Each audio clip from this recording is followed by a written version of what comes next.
பிரியமானவர்களே, எப்படி இருக்கிறீங்க? புது வருஷம் எப்படி இருக்குது? புது வருஷம் பிறந்த 2 நாள் கடந்து வந்துட்டோம்ல. சரி, ஆண்டவர் கொடுத்த வாக்குத்தத்தத்தை ஞாபகத்தில் வச்சுருக்கீங்களா? கேளுங்கள், கொடுக்கப்படும். இயேசுவின் நாமத்தில் விசுவாசத்தோடு நீங்கள் கேட்டிங்கன்னா என்ன கேட்டாலும் பெற்றுக்கொள்வீங்க. உங்கள் ஜெபத்துக்கு பதில் கொடுக்க ஆண்டவர் ஆயத்தமாக இருக்கிறார். அற்புதம் செய்ய ஆயத்தமாக இருக்கிறார். அதான் அவர் கொடுத்திருக்கிற வாக்குத்தத்தம். கேட்காம பெற்றுக்கொள்ள முடியாது. நீங்கள் கேட்டால் தான் பெற்றுக்கொள்ள முடியும். என்ன வேணும்? நீங்கள் தெளிவாக, திட்டமாக, கருத்தாக நீங்கள் ஜெபிக்கணும். விசுவாசத்தோடு கேட்கணும். எதிர்பார்ப்போடு கேட்கணும். அப்போ அற்புதங்களை காண்பீங்க.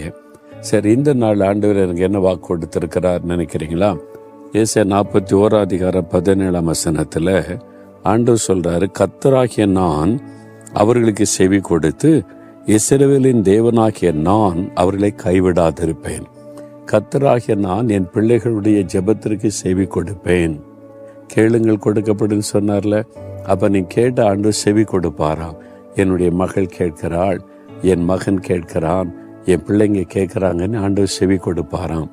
நீங்க இயேசுவின் நாமத்தில் விசுவாசத்தோடு ஜெபிக்கும் போது ஆண்டவர் அதை கவனமாய் கேட்பார். கேட்டு இஸ்ரவேல் தேவனாகிய கர்த்தராகிய நான் அவளை கைவிடாதிருப்பேன். ஆண்டவர் உங்களை கைவிட மாட்டார். என்ன அர்த்தம்? நீங்கள் கேட்கிறது உங்களுக்கு அருளப்படும். நீங்கள் ஜெபிக்கிற காரியத்தில் அற்புதம் செய்வேன், நான் உங்களை கைவிட மாட்டேன் அப்படின்னு வாக்கு கொடுக்கிறார். ஜெபிக்கிற மக்களை அவர் கைவிட மாட்டார். உண்மையாய் அவரை நோக்கி கூப்பிடுகிற மக்களை கைவிட மாட்டார். நீங்களும் விசுவாசத்தோடு ஜெபித்து பாருங்க, ஆண்டவர் கைவிட மாட்டார், அற்புதம் செய்வார். அப்போ இந்த வருஷத்தில் என்ன நன்மைகளை எதிர்பார்க்கிறீங்க? ஆவிக்குரிய ஆசீர்வாதம், குடும்பத்தின் ஆசீர்வாதம், பிள்ளைகளுடைய படிப்பின் ஆசீர்வாதம், தொழிலின் ஆசீர்வாதம், நிலங்களுக்கு அடுத்த ஆசீர்வாதம், ஊழியத்துக்கு அடுத்த ஆசீர்வாதம். என்ன காரியம்? எதை நீங்கள் கேட்குறீங்க? அதை குறிப்பாக விசுவாசத்தோடு கேட்டிங்கன்னா நான் உங்களை கைவிட மாட்டேன், நீங்கள் கேட்குறதை செய்வேன் அப்படின்னு ஆண்டவர் சொல்கிறார். அப்படின்னு விசுவாசத்தோடு இப்போ கேட்குறீங்களா? நீங்கள் சொல்லுங்கள், இயேசுவே நீங்கள் என்னை கைவிட மாட்டீங்க, எனக்கு வாக்கு கொடுத்துட்டீங்க, என்னை கவனமாக கேட்டு பதில் தருவேன்னு சொல்கிறீங்க. நான் இப்போ கூப்பிட்றேன், நான் ஜெபிக்கிறேன், நான் கேட்குறதே எனக்கு அருளி செய்வீங்கன்னு விசுவாசிக்கிறேன் அப்படின்னு சொல்லி ஜெபம் பண்ணி பாருங்க, அற்புதம் நடக்கிறத பார்ப்பீங்க.